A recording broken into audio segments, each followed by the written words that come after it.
GoGo and Socks, they're the kings of the street, living for adventure with every heartbeat. Together they stand, their bond is so strong, traveling town to town, helping right what is wrong. Moonshadow Isle. Book 8 by Paul Rumfeld. The sea was restless as Socks and GoGo's little boat creaked across the waves. Behind them, shattered Pearl Island was no more than a glimmer on the horizon. Ahead, Moonshadow Isle loomed like a watchful eye beneath swirling clouds. Its crescent-shaped shore glistened faintly in the distance, as though the sand itself were dusted with silver. GoGo squinted. Pretty place, He muttered. but I don't like how those clouds just sit there, too, still. Socks, perched at the bow, narrowed her golden eyes. Islands don't carry clouds unless they mean trouble. Sure enough, as dusk fell, the island revealed its strangeness.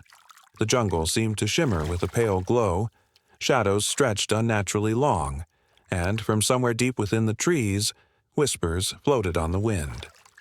They landed at a small coastal village, huts huddled together against the looming forest. The air was heavy with unease.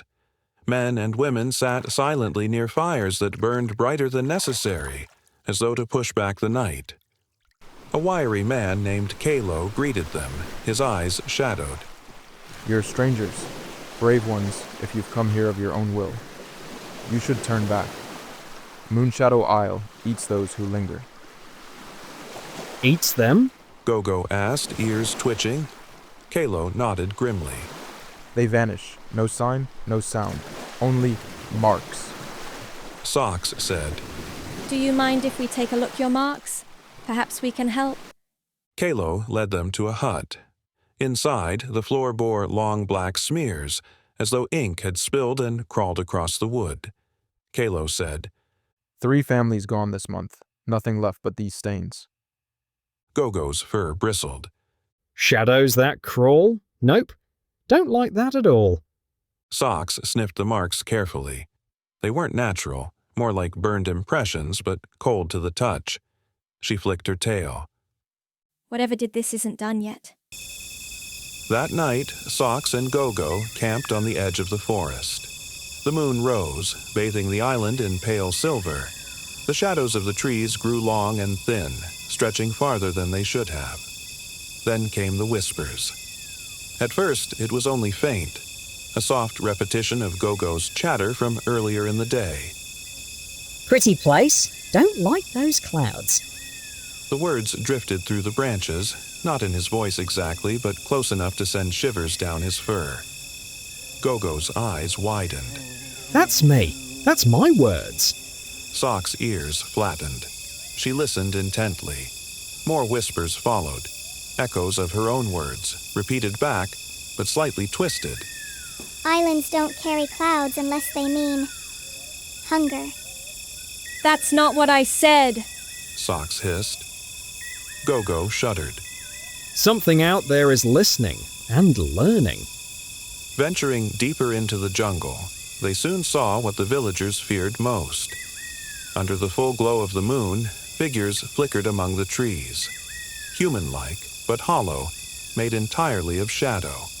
They moved with eerie grace, their limbs stretching too far, their faces blank voids.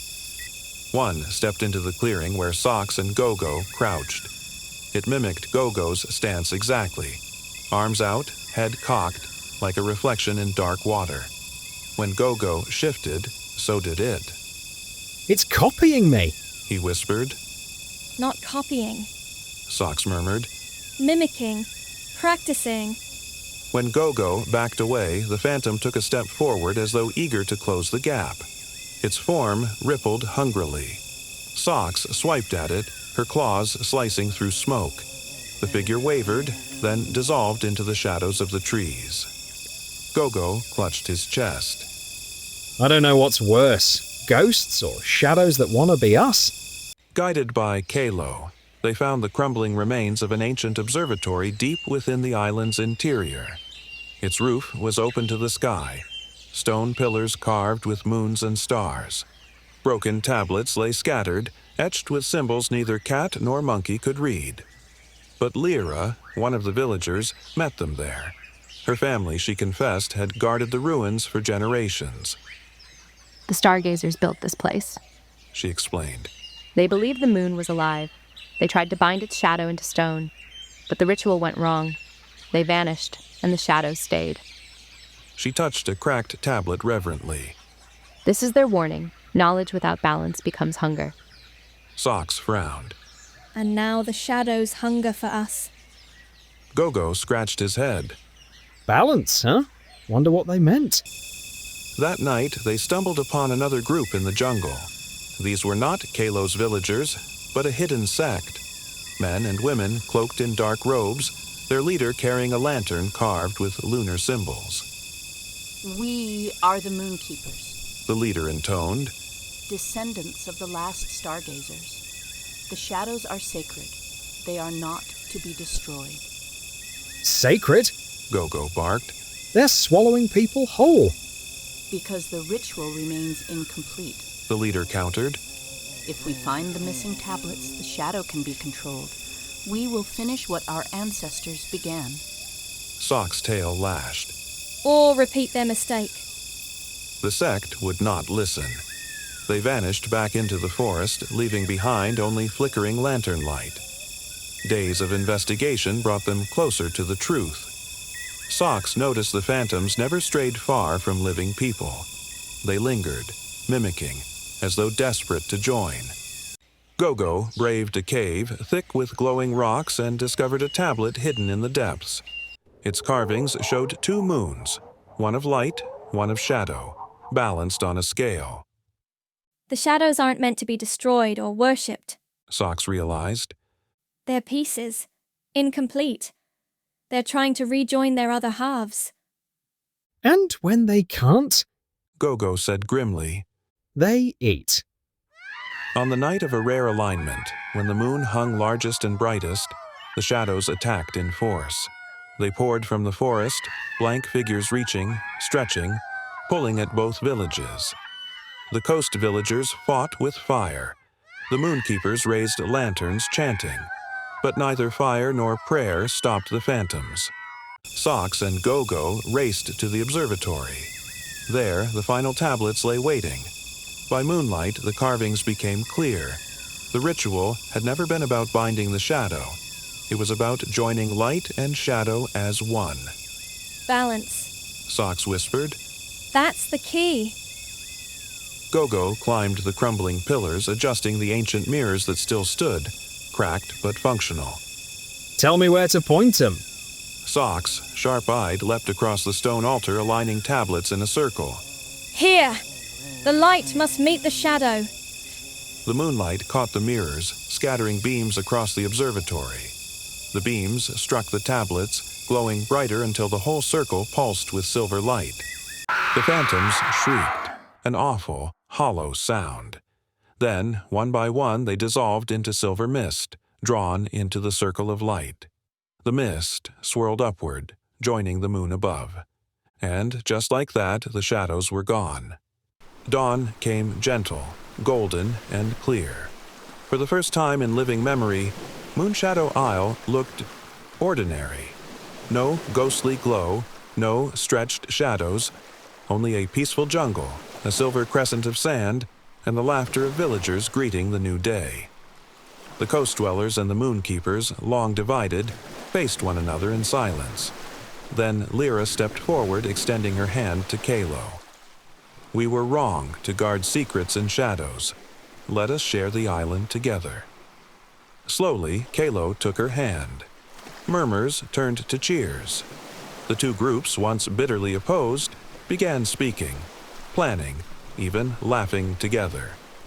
Socks curled on a sun-warmed stone near the shore, purring. GoGo sat beside her with a banana, pilfered from the new feast. Another mystery solved, He said, grinning.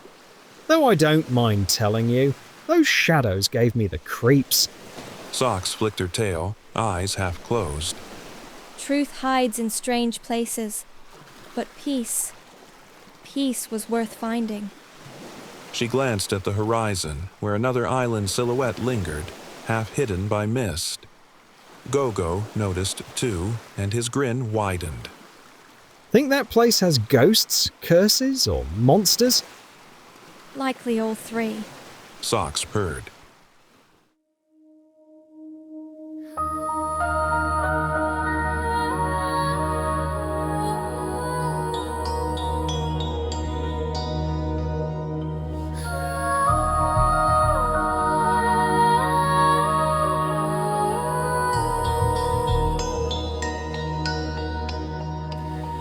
The crescent shore is glistening with dust of silver sand, but the clouds are sitting heavy over this hollow haunted land. Color warns of families gone, of stains upon the floor, where the ink of darkness crawled beneath the threshold of the door.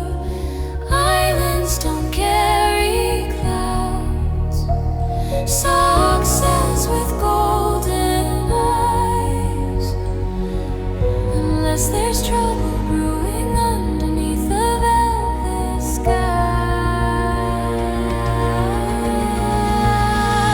The jungle starts to murmur a twisted mimic song. GoGo's words are echoed back, But everything feels wrong. A reflection in the tree line, a hollow faceless shape. There's a hunger in the shadows, and there's nowhere to escape. Oh, Moonshadow, where the light meets the dark. To find the hidden balance, they must find the ancient spark. Not to bind and not to worship, but to join the two as one. Underneath the silver circle till the phantom's work is done. Socks and GoGo, chasing ghosts beneath the moon.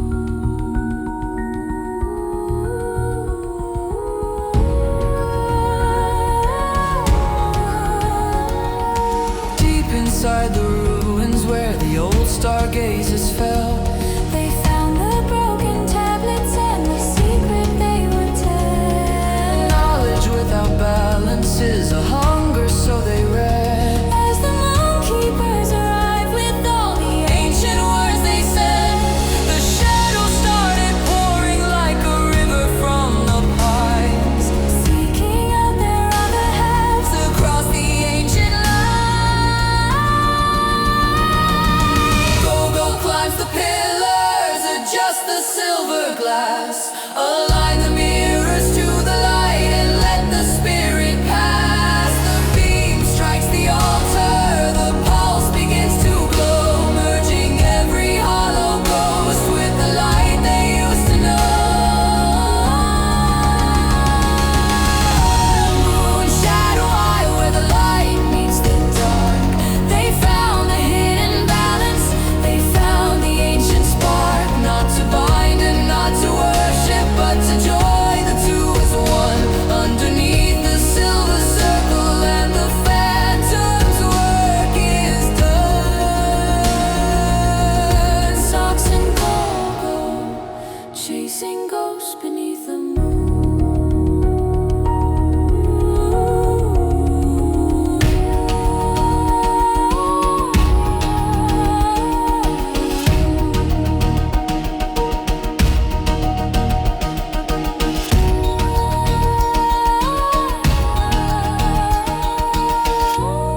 The dawn is coming gentle now, The shadow's gone to rest. a piece of fruit for GoGo. A sun-warmed stone for Socks' chest.